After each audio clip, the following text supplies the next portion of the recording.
বাংলাদেশের হিন্দুদের ওপর অত্যাচারের প্রতিবাদে এবং আরজি করের ডাক্তারি পড়ুয়ার ধর্ষণ এবং খুন কাণ্ডে এবার প্রতিবাদ মিছিলে শামিল হলো দত্তপুকুরের মানুষ। দত্তপুকুর সনাতনী হিন্দু সমাজের তরফ থেকে এই মিছিলের ডাক দেওয়া হয়।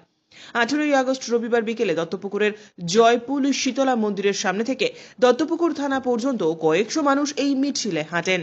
মিছিল থেকে বাংলাদেশের হিন্দুদের পাশে দাঁড়ানোর বার্তাও যেমন দেওয়া হয়, তেমনি কলকাতার ঘটনায় মমতা ব্যানার্জির পদত্যাগেরও দাবি ওঠে। Dhaka to Kolkata, we want justice slogan ওঠে মিছিল থেকে।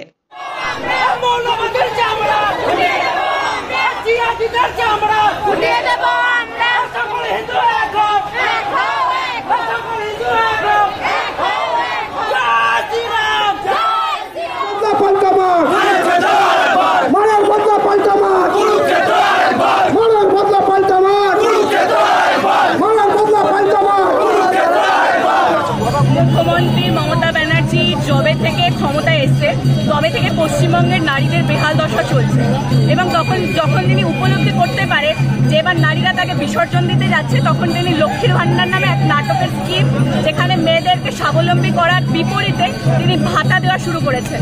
সেই ভাতায় আজ যখন কাজ দিচ্ছে না, 500কে 1000 করার পরেও যখন মহিলারা জাগ্রত, আমরা দেখে নিয়েছি পশ্চিমবঙ্গের বুকে মহিলারা যেভাবে রাত দখল করে প্রত্যেকটা নারী সেই দিন রাস্তায় ছিল, এবং মমতা ব্যানার্জির বিদায়ের ঘন্টা তিনি বাজিয়ে দিয়েছেন।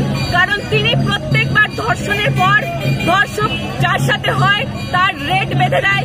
এইবার আমার অভয়া বোনের রেট তিনি বেঁধে দিয়েছেন 10 লক্ষ টাকা। এই অপদার্থ মুখ্যমন্ত্রীর বিদায় চাই। আমরা সবাই শুনছি যে পুরো পশ্চিমবঙ্গে গম গম করছে একটা স্লোগান, দফা 1 দাবি 1, মুখ্যমন্ত্রীর পদত্যাগ। মুখ্যমন্ত্রী স্বয়ং রাস্তায় নেমেছে এবং তার দল রাস্তায় নেমেছে।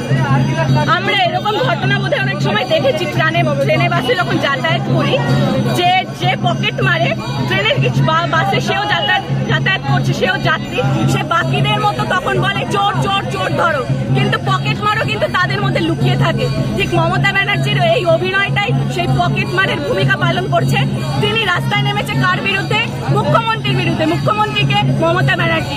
কার বিরুদ্ধে নেমেছে? পুলিশ মন্ত্রীর বিরুদ্ধে। পুলিশ মন্ত্রীকে মমতা ব্যানার্জি, যেই পুলিশ প্রমাণ লোপাট করতে ব্যস্ত। কোথায় হয়েছে? স্বাস্থ্য কেন্দ্রে হয়েছে।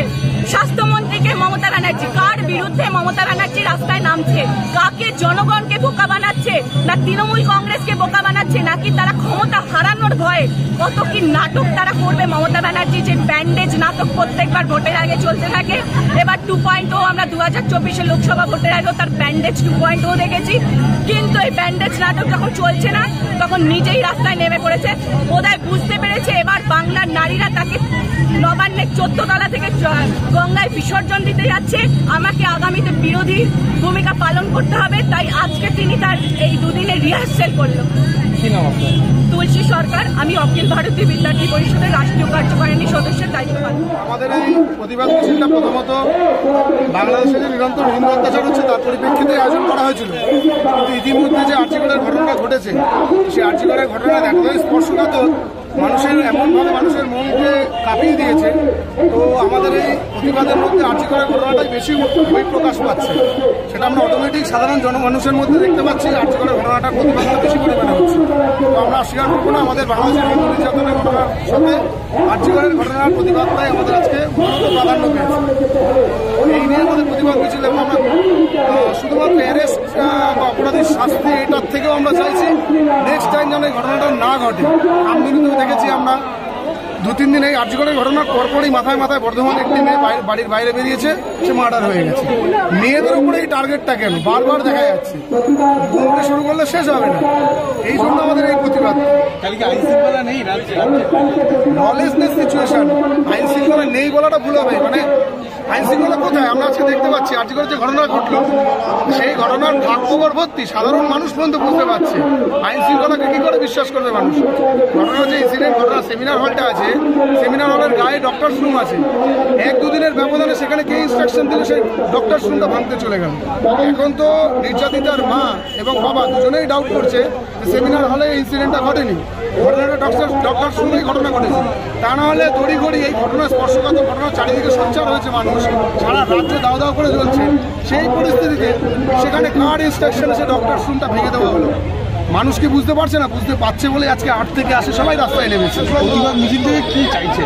আমরা প্রতিবাদ মিছিল থেকে চাইছি এর সত্যতাটা বেরিয়ে আসুক। কারণ সত্যতাটা বেরোনোর কারণ এই কারণে বলছি, যদি রেপ করার উদ্দেশ্যই থাকতো বা যৌন লালসা মেটানোর উদ্দেশ্যই থাকতো তবে শুধু রেপ করেই শান্ত থাকতো, কিন্তু সেখানে দেখা যাচ্ছে পরিষ্কার সেরকম কোনো ব্যাপার নেই। এই রেপের মাধ্যমে একটা মেসেজ দেওয়ার চেষ্টা করা হয়েছে যে ওই হসপিটালে নিশ্চয়ই এমন কিছু কালো দিক আছে যে কালো দিকটা যাতে নিয়ে যেন কেউ আর মুখ না খোলে। নাহলে এইভাবে নৃশংসভাবে কেউ একটা মানুষকে মারে, রেপ করা হলে রেপ করতো, খুন করে দিত। কিন্তু এই খুনটা যে দেখা যাচ্ছে, খুনটার পেছনে আছে এর আগে 2001 কিংবা 2002 সালে আমরা দেখেছি আরজিগড়ের ওপর থেকে একটি ডাক্তার সম্ভবত লাফ মেরে সুইসাইড করেছিল। তো আরজিগড়ের এই ব্যাপারটা এই একটা ডাউটফুল একটা দিক আছে, সবাই বুঝতে পারছে। এটা রেপ করা হলে করতো, মার্ডার হতো, এটা তো দিকে দিকে হয়, কম বেশি হয় না তা না, তার বলে আমরা সাপোর্ট করছি না। কিন্তু এর পেছনে একটা বড় রহস্য লুকিয়ে আছে, এটা আমরা সবাই বুঝতে পারছি। এর সত্যিটা উদ্ঘাটন যে আদতে ঘটনাটা কি জানতে পারতো। আপনার নাম? আমার নাম কুন্দন মাহাতো, আমি এলাকাটি সাধারণ একটা ছেলে। আপনার কল ছিল আজকে বাংলাদেশের ঘটনা নিয়ে, বাংলাদেশ এখন শান্ত হয়েছে বলে আপনার মনে হয়? না না, একদম না, বাংলাদেশ একেবারে শান্ত হয়নি। বাংলাদেশের ঘটনা যেভাবে মিডিয়া কভার করছিল তার পরপরই বুদ্ধদেব বাবু মারা গেলেন এবং পরপরেই আমাদের আরজিগড়ের ইনসিডেন্ট। কিন্তু ইতিমধ্যে কিন্তু বাংলাদেশে যেরকম ঘটনা ঘটছিল তার থেকে দ্বিগুণ ঘটছে, আমরা সমাজ মাধ্যমে দেখতে পাচ্ছি। আরজিগড়ের ঘটনার জন্য কিন্তু ঘটনাটা চেপে যাচ্ছে এবং আমরা আরজিগড়ের ঘটনাকে প্রায়োরিটি দিয়ে আমরা এটাকে বলছি ঠিকই, কিন্তু বাংলাদেশের ঘটনা নিয়েও কিন্তু আমাদের সবাইকে ভাবতে হবে। প্রত্যেক বছর বাংলাদেশে ঘটনা ঘটছে, 2 বছর আগেও সেখানে সমস্ত মণ্ডপ ভেঙে দিয়ে পুড়িয়ে দেওয়া হলো কোনো না কোনো কারণে। তা আমরা আজকে ভারতবর্ষে আসি বলে আমাদের বিবেক কি শুধু আরজিগড়ের জন্যই জাগবে? বাংলাদেশের নিয়মিত হিন্দু মা বোনেরা মার্ডার হয়ে যাচ্ছে, খুন হয়ে যাচ্ছে, একটা ফ্যামিলির বাবা মা 2 বাচ্চাকে গলায় দড়ি দিয়ে ঝুলিয়ে দেওয়া হয়েছে। আমাদের বিবেক উভয় ক্ষেত্রে জাগা উচিত, এটা আমি মনে করছি। বাংলাদেশের ঘটনা কিন্তু থামেনি, নিয়মিত ঘটে চলেছে এখন। কিন্তু এই মুহূর্তে দাঁড়িয়ে আমরা আরজিগড়ের ঘটনার পেছনে একটা বড় কোনো একটা রহস্য লুকিয়ে আছে, এটা আমাদের ধারণা এবং এটা আছেই। সকলে এটা কনসেপ্টটা মোটামুটি ক্লিয়ার হওয়া উচিত যেখানে চলছে না। তবে এইভাবে নির্যাতন করে একটা মেয়েকে মেরে দেওয়ার কারণ রেপ নয়, এটা শুধু এই রেপের পেছনে কোনো না কোনো একটা মেসেজ দেওয়ার চেষ্টা হয়েছে, বাকিরাও যেন চুপ থাকে। বাংলাদেশে হিন্দুদের উপর অত্যাচার কেন হবে, এরকম ধিক্কার জানাই আমরা। কোনো হিন্দুর আর কোনো দেশে না আসতে কেন হিন্দু শূন্য হবে। আর একটা জিনিস আপনাদের এখানে কনফিউশন আছে সংবাদ মাধ্যমের কাছে, যে শোভাযাত্রায় গেরুয়া পতাকা কেন, জয় শ্রীরাম স্লোগান, এটা আপনি ক্লিয়ার করে দেওয়া অবশ্যই উচিত। দত্তপুকুরের যত জাতীয়তাবাদী হিন্দুত্ববাদী সংগঠন আছে সমস্ত সংগঠন মিলে এই ডাকটা দেওয়া হয়েছিল, তাই জন্য এখানে গৈরিক পতাকা। আর যে কোনো প্রতিবাদ মিছিলে জয়ধ্বনি দেওয়া, জয় শ্রীরাম ধ্বনি দিয়ে প্রতিবাদ করাটা আমার মনে হয় না অন্যায়ের বিষয়। মানসিকভাবে সুস্থ থাকাটা আপনার অধিকার। বেশি রাগ, দুঃখ, হতাশা, ভয়, অবসাদে মানসিক অসুস্থতার মধ্যে আনন্দ ফিরে পেতে আজই চিকিৎসা করুন। অনলাইনে কাউন্সেলিং এর সুযোগ রয়েছে। Get your minds best friend, doctor BG Dastidar. স্ক্রিনে দেওয়া নম্বরে যোগাযোগ করুন।